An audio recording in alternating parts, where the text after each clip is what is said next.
باب العبد راع. حدثنا اسماعيل بن ابي اويس قال حدثني مالك عن عبد الله بن دينار عن ابن عمر ان رسول الله صلى الله عليه وسلم قال. عبد الله بن عمر رضی الله عنه فرمای چې رسول الله صلی الله علیه وسلم فرمای کلکم راع وکلکم مسئول عن رعیته. هر یو پتاسو کې شفنکې دی، راعي دی، ساتون کې دی، او هر یو نبا تپوس کېږي د خپل رعیت په باره کې چې ستا رعیت حق خو به دې ضایع کلی نه وي، د هغې د حقوقو خیال دې وساتو که نه. فالامیر امیر او د مشر نبا الذي على الناس دا په هغه خلکو باندې چې دی راعن دا ساتون کې دی، لکه څنګه چې د شپنکي نه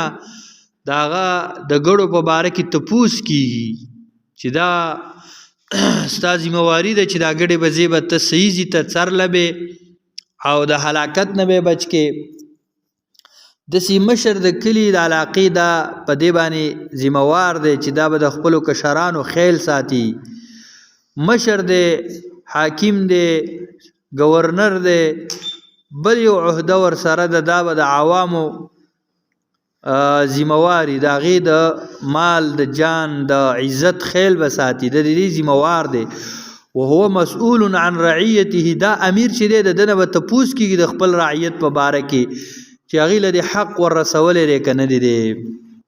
والرجل راع على اهل بیته، او سړی چې دی ذموار دی، راعي دی په خپل کور والا، په کور کې سړی دی دا د دې کور ذموار دی. په کور کې چې ښځه ده او که بچي دي او که لور ده او که هر څوک دي، د دې کور مشر په دې ذموار دی چې د دې د صحت غم بم کوي، د دې به تربیت هم صحیح کوي، یعنی روحاني تربیت به کوي، او دی به د فحشا د ګناهونو نه منع کوي، او د دې د حقونو ذموار دا دی چې دا ضایع نشي، هلاک نشي، او دا چې دی نو د نقصان نه بچ شي، د عقیدې او د عمل یعنی د تربیت کوونکی شي چې دا د روحانیت خراب نشي او د چرته په ګناهونو کې واقع نشي. وهو مسئول عن رعیته، د کور د مشر نه به د خپل رعیت په باره کې تپوس کېږي.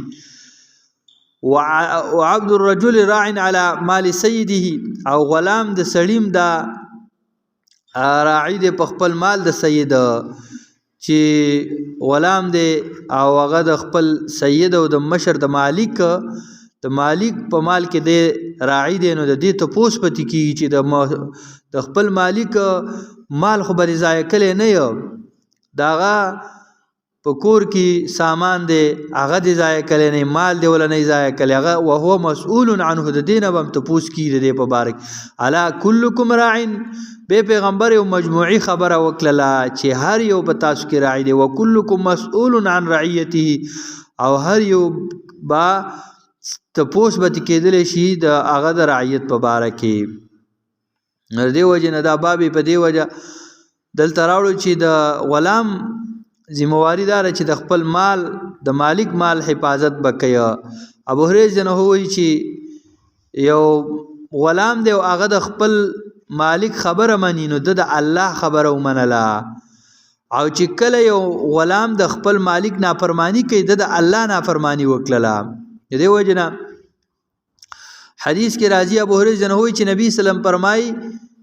چې یو مسلمان غلام دی او هغه د خپل مالک حق مدا کوي او د دې مالک یعنی ذمواري مدا کوي، نو در لپاره 2 اجرونه الله په یو عمل ورکوي. دا په دې وجه چې یو طرف ته د الله حقونه دي او بل طرف ته د مالک حقونه دي، نو دا د مالک حقونه مدا کوي او د الله حقونه مدا کوي، نو دې له به الله 2 اجر ورکوي. نو امام بخاری رحم الله دا مختلف بابونه په دې وجه قائمه چې هر طرف ته کومه نیکي ده چې هغه زمونږ د لاس نه ضایع نشي او هغې ته مونږه فکر او سوچ وکړو، په دغې نیکۍ باندې هغه راتللو وکړو. که چې هره نیکي صدقه ده، نو په دې غرض باندې چې غلام هم خپله ذمواري وپېژني، عام خلک د کور مشر او حاکم امیر خپل ذمہواری وپیژني او عام چې کوم رعیت دی هغه خپل ذمہواری وپیژني د الله دین به اله قائمیږي او یو دینی معاشره به اله جوړیږي چې کله هر سړی خپل ذمہواری باندې عمل وکړي هغه دسی چې د عالم کوم ذمہواری د عالم به خپل ذمہواری ادا کوي د کور د مشر کوم ذمہواری د هغه به خپل ذمہواری ادا کوي او د یو مشر حکومتي مشر دی هغه به خپل ذمہواری ادا کوي خزه به خپل ذمہواری ادا کوي بچي به خپل ذمہواری ادا کوي عوام به خپل ذمہواری د هر سړی په ولو الله ذمہواری نه خېدي دغه ذمہواری چې کله ادا شي دا معاشره به یو اسلامی معاشره جوړیږي چې ته د علماو حقوق پیژنې د عوامو حقوق پیژنې د مور او پلار او د خويندو د کلی د رور مسلمان د هر سړی حق چې دی پیژاندو نو دا یو اسلامی معاشره جوړ شي په دې غرض باندې امام بخاری مولا هغه مختلف د نیکی کارونه مختلفو تعبیرات باندې ذکر کوي الله دې موږ له په دې باندې عمل کولو توفیق راکړي واخر دعوانا الحمد